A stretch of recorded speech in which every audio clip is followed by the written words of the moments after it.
Rhodonna Boyd. It's been a couple of weeks since we did some recordings, but I wanted to get back on it. I've been getting really positive comments online. People who just so happen to run across the video. So thanks so much. I love the feedback. Please continue to give me the feedback. But I'm gonna talk today about waiting on the Lord, and while you wait, I'm gonna jump right in Isaiah chapter 54, verses 1 through 6. I'm gonna read that.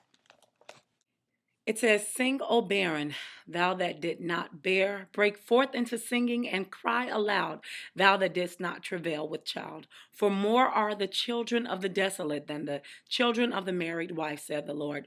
Enlarge the place of thy tent, and let them stretch forth the curtains of thine habitations. Spare not, lengthen thy cords, and strengthen thy stakes, for thou shalt break forth on the right hand and on the left, and thy seed shall inherit the Gentiles, and make the desolate cities to be inhabited. Fear not, for thou shalt not be ashamed, neither be thou confounded, for thou shalt not be put to shame. For thou shalt forget the shame of thy youth, and shalt not remember the reproach of thy widowhood any more. For thy Maker is thine husband, the Lord of hosts is his name, and thy Redeemer, the Holy One of Israel. The God of the whole earth shall he be called. For the Lord hath called thee as a woman forsaken and grieved in spirit, and a wife of youth, when thou wast refused, said thy God." That was Isaiah 54, verses 1 through 6. And then I'm going to skip down to verses 11 through 17. It says, "O thou afflicted, tossed with tempest, not comforted, behold, I will lay thy stones with fair colors, lay thy foundations with sapphires, and I will make thy windows of agates, and thy gates of carbuncles, and all thy borders of pleasant stones, and all thy children shall be taught of the Lord, and great shall be the peace of thy children. In righteousness shalt thou be established. Thou shalt be far from oppression, for thou shalt not fear, and from terror, for it shall not come nigh thee. Behold, they shall surely gather together, but not by me. Whosoever shall gather together against thee, they shall fall for thy sake. Behold, I have created the smith that blows the coals in the fire, and that brings forth an instrument for his work. And I have created the waster to destroy. No weapon that is formed against thee shall prosper, and every tongue that shall rise against thee in judgment thou shalt condemn. This is the heritage of the servants of the Lord, and their righteousness is of me, said the Lord." So that's Isaiah 54, verses 1 through 6, and verses 11 through 17. Isaiah 49, verse 23 says, "And you will know that I am the Lord. Those who hopefully wait for me will not be put to shame." Waiting on God, the very phrase is a sign of an element of faith, because there's an expectancy in waiting. You don't wait on someone that you aren't expecting to show up. So you don't get dressed and you're waiting on somebody at the door at 7 o'clock if you don't really think they're going to be there. You only get dressed and you only prepare ahead of time and do get everything in line and get your coat out of the closet and all of that when you believe that you are actually going to be meeting someone. So when you wait on God, there are some things that you do when you are really believing that God is going to do what he said he was going to do. You're really waiting in expectation. You're doing something different when you really expect him to come through with the word that he said. So that's what I want to talk about today is waiting on the Lord. And while you're waiting on the Lord, what you do. Number one, I want to talk a little about the understanding of him. He is you having to understand that he's processing you. Have you ever said to yourself, man, if this had come to me, 10 years ago when I was where I was at the time, I would have messed it up, or this, that, or the other.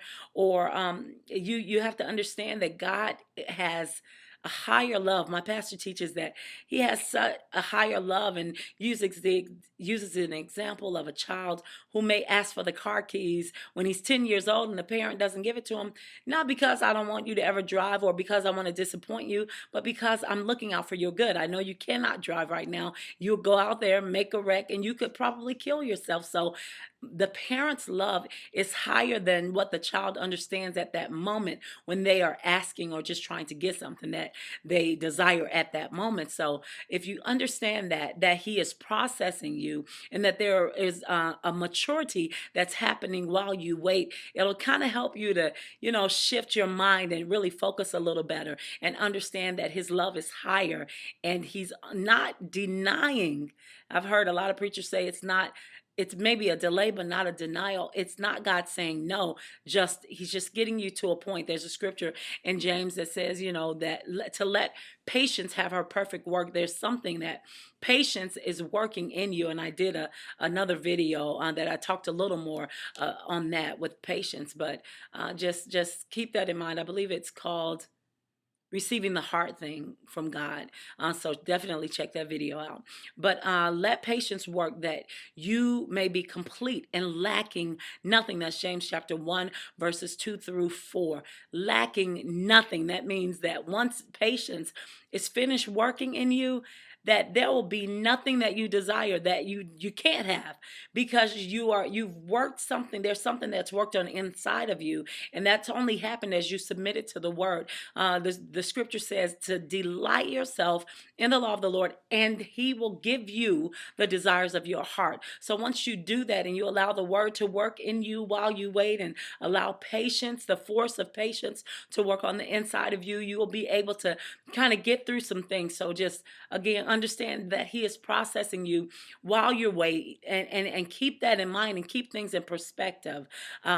Choose to, while you wait, also submit to whatever he wants. Choose to submit to whatever he wants. If you, some of you have read the article that Kenneth Copeland's ministry did on me, and in the beginning, every time I read it, I still cry, because I'm like, man, at that time, I had no idea how God was going to turn things around when it talked about what was happening beforehand with the repossession and eviction and losing everything and having garnished wages that sometimes were legitimate.